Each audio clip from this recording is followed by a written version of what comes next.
Exit algorithms. Scale smarter. Sell stronger.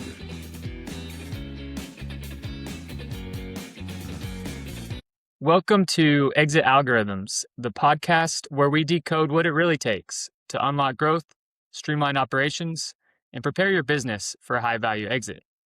I'm your host, Pete Vera, and today I'm joined by Hanna Bauer. She's a leadership strategist and award-winning entrepreneur with nearly 30 years in the trenches as a CEO, executive director, and board chair. She's a Lean Six Sigma black belt, a Baldrige Excellence Examiner, and a Maxwell Leadership faculty member. Today, she's the founder and CEO of HEARTnomics and author of Hustle with Heart, helping CEOs align people, purpose, and performance.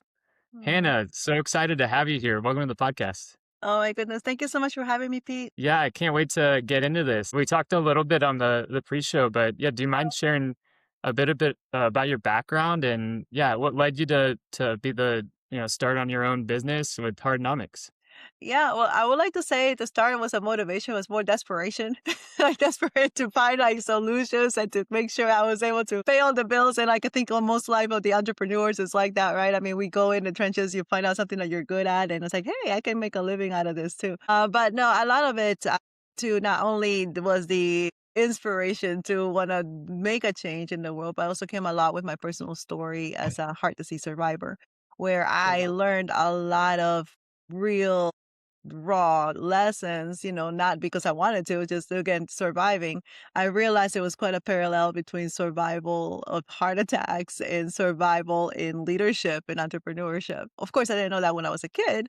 It was more like, when I reviewed it, when I realized what had happened and really being able to come out from that. So that's where my heart framework comes in. That's where my beat method comes in. Had the opportunity to serve a lot in leadership.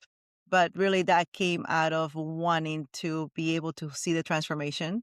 There were a lot of times in my life where it didn't seem like I could get past my circumstance, fighting Hmm. for every breath, fighting for every beat. And in later on in life, even though I was well, it felt like that many times. Like, how can we get through this one more budget cut? How can we get through one more client that's no longer here? Can we really keep on doing? So I started seeing a lot of parallels of what I went as a kid with what I was doing in my entrepreneurship. And really that led to more of that structure of what you see today.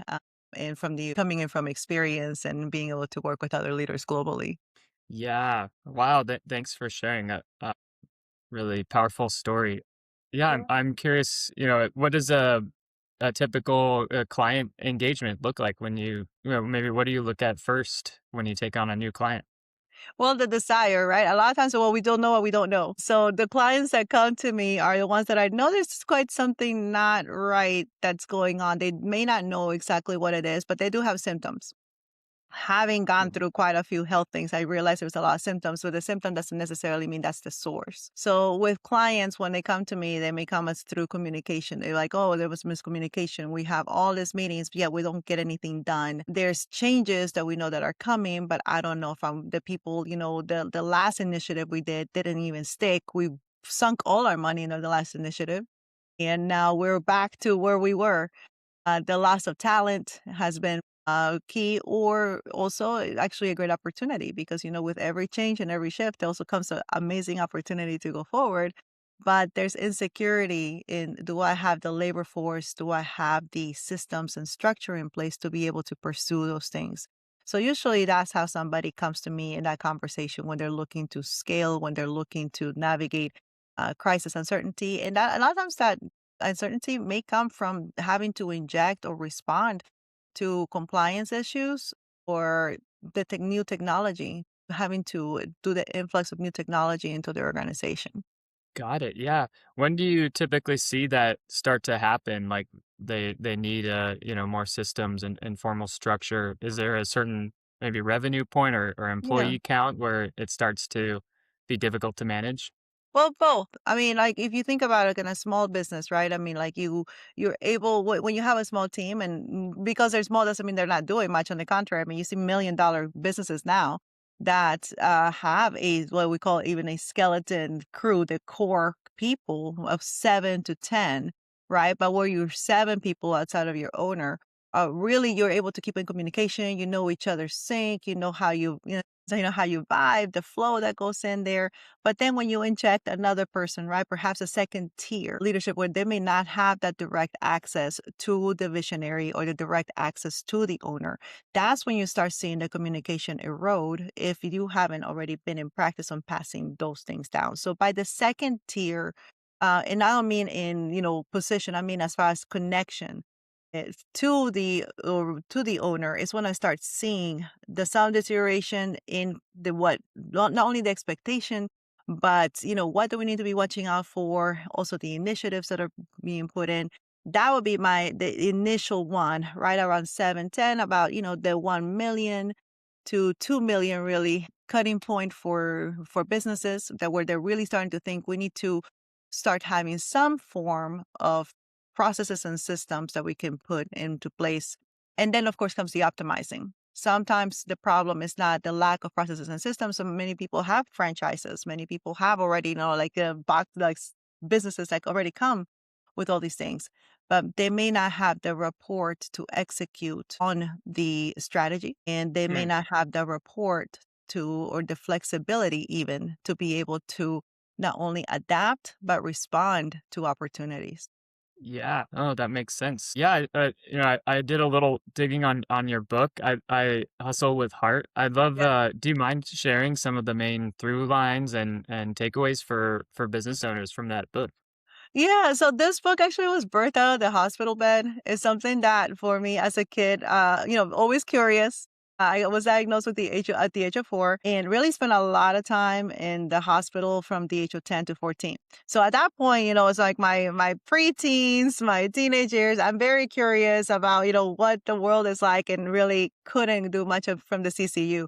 So I had to come to terms in a very young age that I couldn't let the circumstances dictate what my future was because I did have big dreams.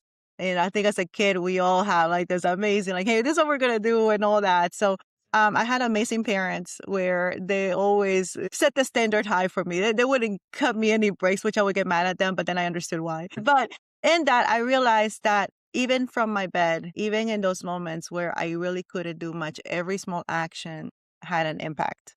And it was the Mm. cumulative small actions from breathing on my own to sitting up on my own to being able to walk around and sustain on my own. There were moments not only to celebrate, but there were moments that were moving me towards a desired state. That's what Mm. Hustle with Heart is. Hustle with Heart is the framework that allowed me to look at the values on how I did things, which again, with meaning hope, having hope that this is, hey, it's going to get better. The empowerment that happens where not only empowering myself beginning with that because it can be very disempowering when you see everybody else, doing all these things and here you are stuck in a bed, right?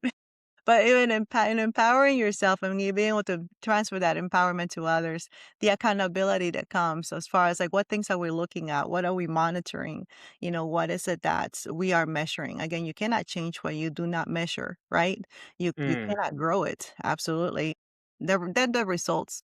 Always there has to be purpose in it, especially when time is limited in the sense that you don't know how much time you're going to have. I mean, I did have to live a lot with life and death.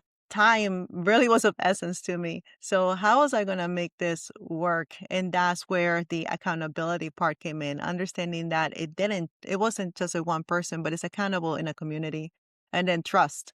It takes a lot of trust. It takes trust and not only where you're at, the people that you are with, your leaders in my case. At that time it was the doctors, my parents, a lot of things I didn't understand. Again, I was a kid.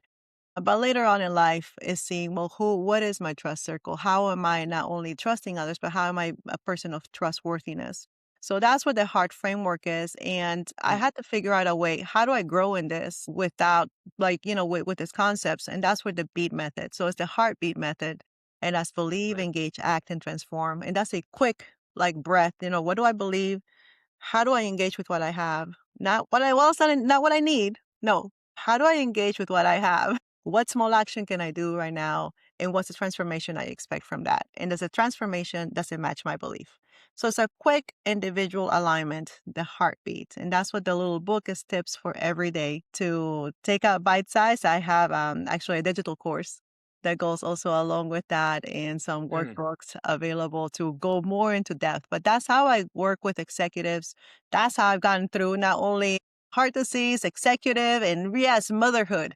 Mothering 5 kids. If I don't use, if y'all don't have heart attacks, I'm mothering, parenting kids. Let me tell you, that's quite an accomplishment. Yeah, definitely. Oh, that's awesome. Yeah, I love that framework and breaking it down into small steps, small shifts. What are maybe some of the, the action items that, that you, are common amongst the businesses you work with, like the quick things that you'd find? One is the first thing is the overwhelm. Actually, so it's not like the positive thing. Oh, we're working towards this. It's like everybody's just like overwhelmed by the Mm, amount of change, or like I don't know if I'm ever gonna be able to catch up.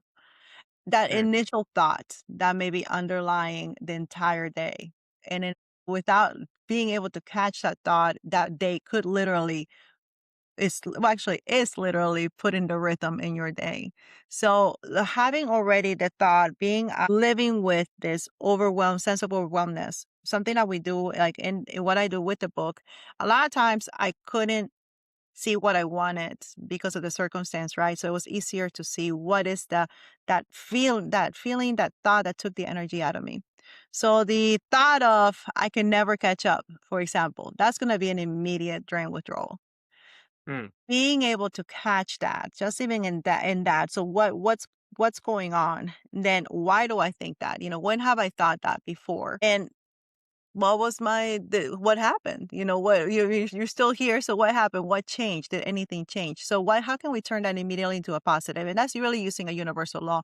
For every negative, there's a positive. For every up, there's a mm, down. For every in, there's an out. The reason why you know you're inside is because you know what it feels like when you're outside. I mean, we know this. So it's same like that. If there is the thought of, hey, I'm never going to be able to catch up, then the opposite also must be true, right? mm, Where what it's like being caught up on time with everything. So focusing on that part, like, okay, so if this is true, that means there is a time that where the other's true. Let's take a look into that. Let's go be more curious into that part. So that's how we start, because a lot of times I find is not that we don't know that things are not going well. We also don't know what well is for us. We don't know mm. what the rhythm is for us. So even looking at that, if this is true, this must also be true. Otherwise, you wouldn't know. You don't feel like you're caught up. There must have been a time you were caught up and you know what that felt like, or somebody who Mm. was catch up and you know what that looks like. Yeah. Oh, I love that. Powerful. That's awesome. Yeah, Mhm. and I know I have to ask your opinion on leadership. I know you're an expert at that, with the Maxwell Institute and just all the work that you do. I'm curious, what is your thoughts on, values-based leadership, and what does that Um, actually mean for a business owner trying to grow? Well, like my mentor says, John Maxwell, leadership is influence, nothing more, nothing less. And he says everything rises and falls on leadership. And those are true principles. I will also say for me, for example, there was nothing I could do for my heart disease outside of maybe coping, managing. So I had to rely a lot on other people. So Mm, what were these other people doing though? For me, leadership is also the love that sustains you while you're waiting for your breakthrough. My cure did not come. It didn't exist until 1992. So actually, I'm the recipient of an innovative heart surgery at the time. I'm the first kid to ever receive it. And then it's now something that is used globally. So I didn't even know it was a medical breakthrough until the hospital called me. So wow. they said 20 years later, they wanted to do a documentary. They wanted to do the reenactment of the whole time, and that's when I found out what the impact was. So I say that because when I saw the interview from the doctor, he said that we were just trying to keep her alive long enough for technology to catch up. And I'm saying that's leadership. Leadership kept me alive long enough. The leadership from my grandmother, as she would, be with me in the hard times, she would go into the crisis with me. The leadership of my medical doctors to not give up when there was every reason to give up. The leadership of my parents to advocate for a cure that did not yet exist. And Mm, I see that consistently with organizations where leaders really leadership, that what leadership I see now is that leadership that is transformation through love and excellence. The leadership that's going to take to love your people through the empathy, through the ever changes, through the different technology things that are coming in, through the compliance, but really loving and be empathizing with them so that we can innovate together because that sustain them so that the innovation can come through. So I would say that's really, for me, leadership today in the organizations. Yeah. Awesome. And I think saw you talk a bit about getting your employees to also lead. Yeah. I'm curious, what does that look like? And do you find that some business owners are a little bit maybe scared to hand off some responsibilities and entrust their employees? I mean, absolutely. I mean, right? I mean, there's reasons we've all been hurt. Some people don't want to love. I mean, like, it hurts. It hurts when you trust and then, this is not the follow through that you expected. So, I mean, there's pain on both sides, right? There's also pain on the employee who also keeps on getting a lot of responsibilities, but no authority in the area. So this is it's a position of both. And this is really where that's why you cannot give what you don't have for the owner. Personal development is just as important as your business acumen. I can tell you, having been leading publishing, leading nonprofits, leading those things, it really every time, every one of those moments, I can point to specific personal development goals that I did where it really changed the way that I executed, I showed up, and what I understood my place needed to be at that time. For employees and empowerment, it really is not just matching the task and giving a task. It really is that training. One thing, for example, in Lean Six Sigma, we don't really believe in like supervisors and managers. I mean, that means that you really haven't trained your people well enough to be able to understand that you need somebody to be supervising them to make sure that they're been trained. So this is Yeah. where really the empowerment is everybody is an owner of their own work. Everybody has not only that ownership, is also a stakeholder, but also they are entrusted not only with the outcome, but also they have to join in the rewards. So a lot of times the delegation is passed down on all the responsibility, all the things that may seem adverse, but there also has to be a transfer in the rewards that come in there. And I mean, hey, we like to win. Look at that's why the video games are booming, right? I mean, we Mhm. like social media. You like it when people give you the thumbs up, when they give you feedback. So empowerment doesn't just happen because let me give you this. It's your baby. You do with it. Check back with me in a couple of weeks. That's not setting up your people if you don't they don't understand not only how we do it, which is the values of the organization, but also the vision and the mission. They have to understand, well, Mm. how is this purposeful and meaningful to the vision and the mission? Because really every decision that an employee does has got to be done through that filter. Yeah. Yeah, I'd love to talk a little more about that. Maybe there's some frameworks and maybe some steps, practical steps business owners can take to train Yeah. their team on that. So I like to use core. That goes back to hardcore. So I have heartbeat for the internal alignment and hardcore for organizational alignment. So Mm. what is core? Core is C for cultivate. That means that's your vision, your mission, your values. That's essentially your foundation, the foundational aspects that your leaders need to stand on. So that is the cultivate aspect. Then there's optimize. The O is optimize. That's when you have the processes and the systems, but now it's not just having them, right? Which they may have been developed and cultivate some, but it's how do we optimize these?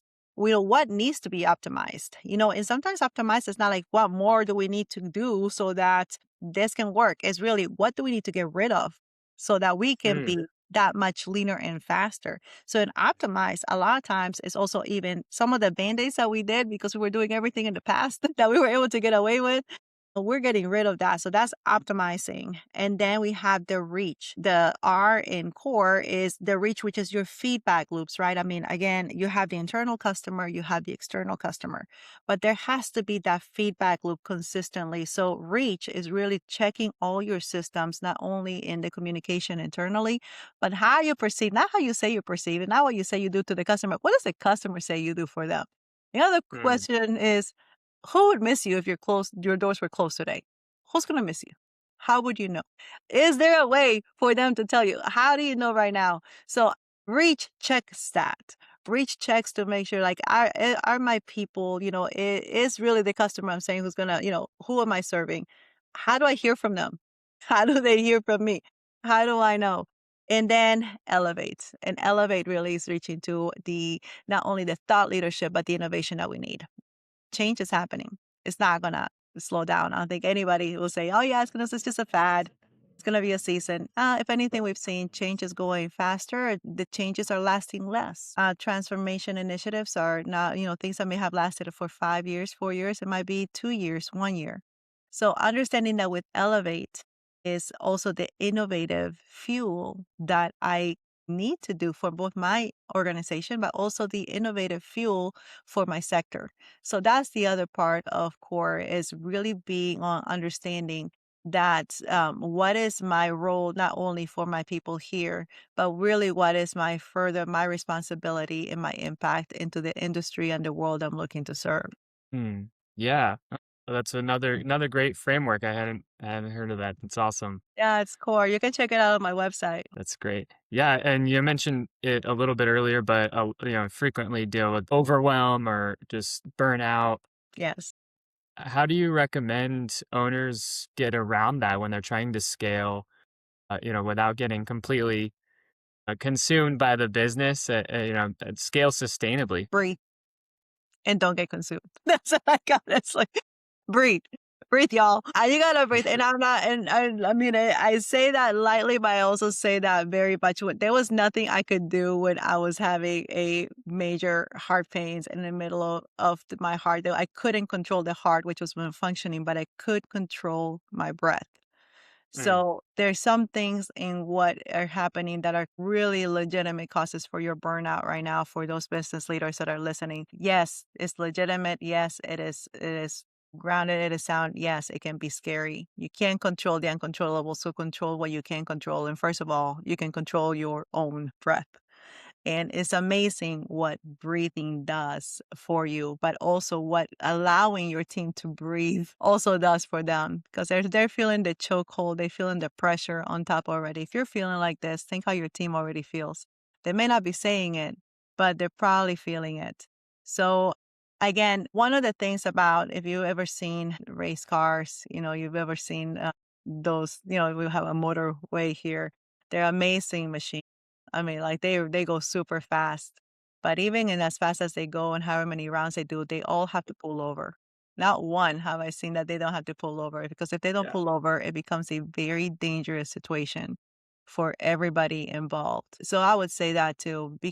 Pulling over, there's no shame in that. There's no like, oh, we're weak. There's not like, oh, we can't do all these things. It was what makes you strong. It's what makes you safe. It's what makes you trustworthy. So taking that time to literally decelerate and press that pause button, it's important because you're feeling that, it doesn't mean that you're failing. On the contrary, you probably have had a lot of success. But like everything, this human, like everything with time, we all need that reset. We all need that maintenance. So I would highly encourage you, especially in times which makes no sense, because there's really never a time where it makes sense, is to pull over and align back with your purpose, align back with your people, and align back with the performance that's needed. What is the performance is gonna be needed for this season? Because one thing we all know, you cannot have the foot on the accelerator the whole time and expect never to run out of gas. You're Yeah. always gonna have to pull over. You're human, and that's beautiful. It's okay. Yeah. That's a great analogy. Yeah, and we talk a lot about owner dependence on this show, eliminating key man risk. Yeah. I'm curious, what are maybe some practical steps that you recommend for business owners trying to eliminate themselves as the bottleneck? Go on vacation. See what Hmm. happens.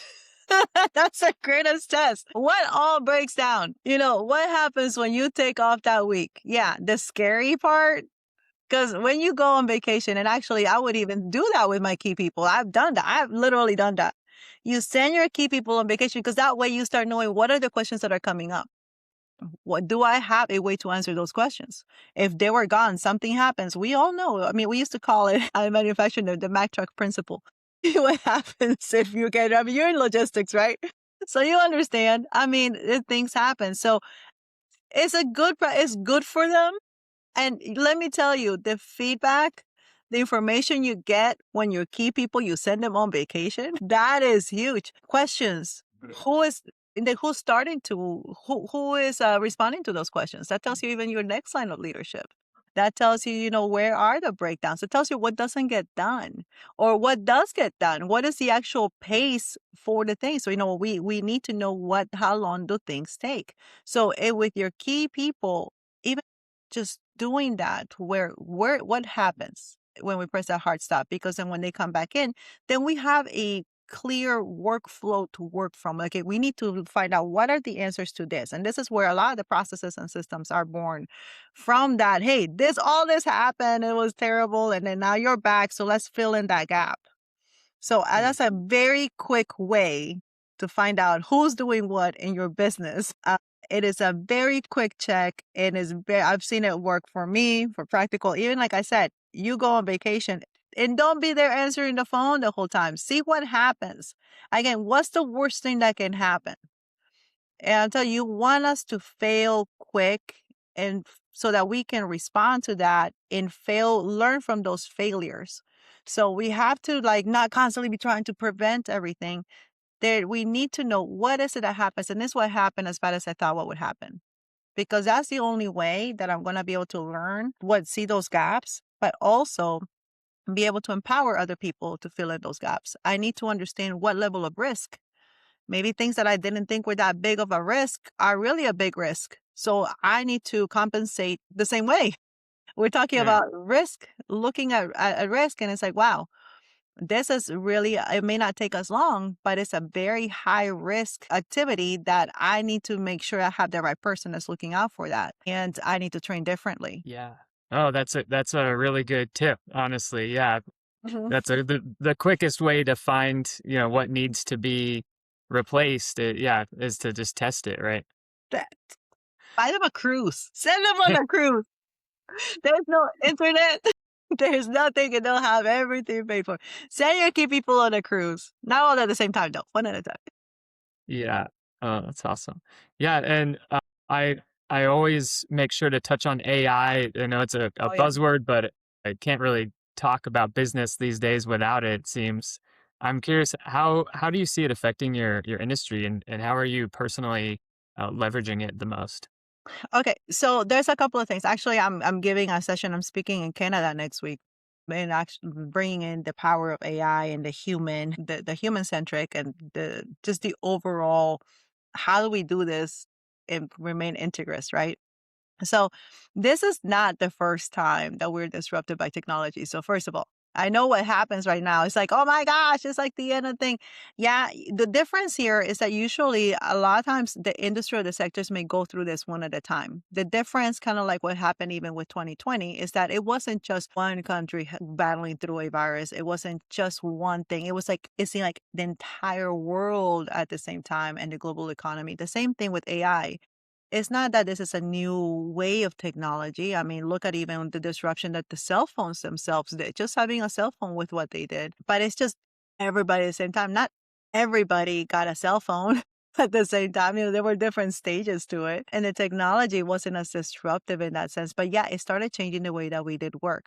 So this actually reminds me a lot of what we went in the publishing industry. And for us, think some people forget the rise of the ebook. Well, that kind of destroyed the way that publishing did business back in 2010. And I was actually leading an industry at that time. So we were majorly disrupted, but we also were like, oh my gosh, it's like the end of the world. People were even doing videos we called the death of print.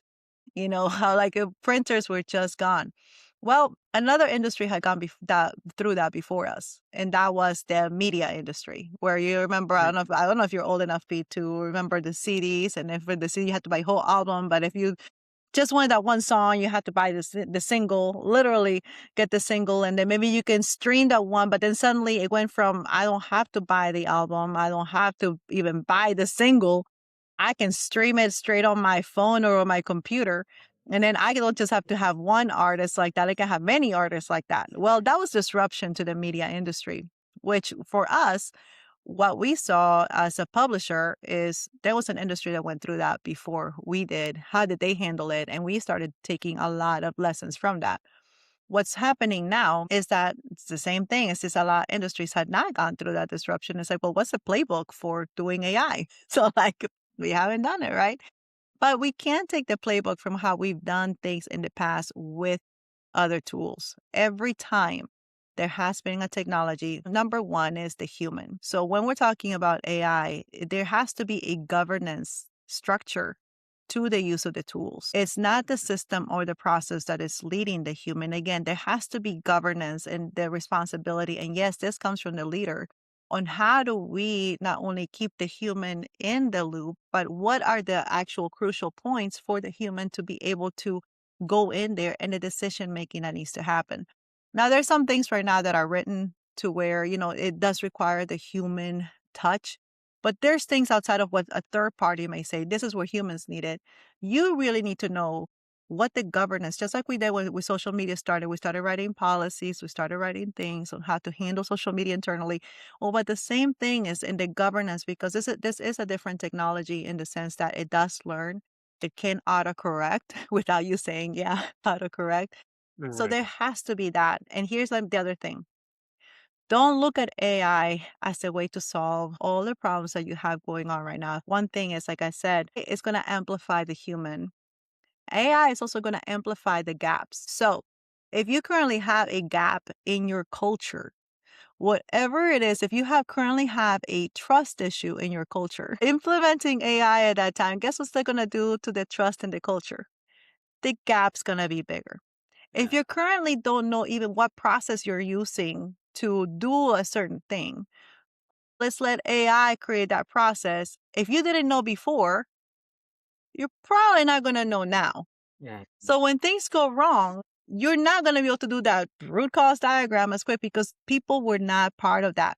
So I will highly recommend, which is a thing, and this is where the whole cultivate and core. If you don't have cultivate right, whatever tool you bring in is just going to amplify and create that gap and make it faster and bigger.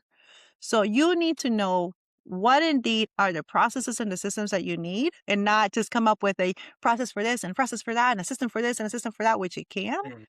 But also, how am I going to be able to be vigilant and have the governance? Again, keep the authority. Remember, I told you, like with leadership, it's not just a responsibility, but the authority. What is the authority of your people with these systems? And do not expect AI to solve these things for you, because it won't. It will amplify whatever it is, the good and the not so good. It will amplify it that much quicker. Yeah. Well said. Yeah, I love that answer. I'm glad I asked you. Great frameworks and takeaways. Oh, Okay, Hannah, last question. yes. If you could pick one practical tip for business owners wanting to scale sustainably, what would it be? Align. You gotta align. You gotta know your purpose. You gotta know your people. You gotta know your performance. What is expected? It's that alignment. Like I said, it's that breadth. It's that consistent. You cannot give what you don't have. The worst thing you can do as a business owner is the entire time be busy the whole time and realize that when you got up the ladder, you were in the wrong roof. And that happens a lot of times without aligning. So my first call is alignment. And honestly, that means take a breath, take a pause. It's good. It doesn't make you weak. It makes you strong. But taking the time to align is one of the greatest things you can do right now for your people, especially in the fast highway of change. Awesome. Wow. Thank you so much, Anna. Really good insights today. Where can listeners find you and learn more if they enjoy the conversation as much as I have? Oh, well, you can go to my website, HEARTnomics.com. Yeah, just like you heard it, HEARTnomics for the heart. You can find me there. You can find me on LinkedIn. I also have a complimentary assessment there for business owners that you can take a look at the functions, so you can check out your heart leadership there as well. Great. Yeah, I'll leave that in the show notes. Thanks so much, Hannah. Loved having you on today. Oh, thank you for having me. Exit algorithms. Scale smarter. Sell stronger.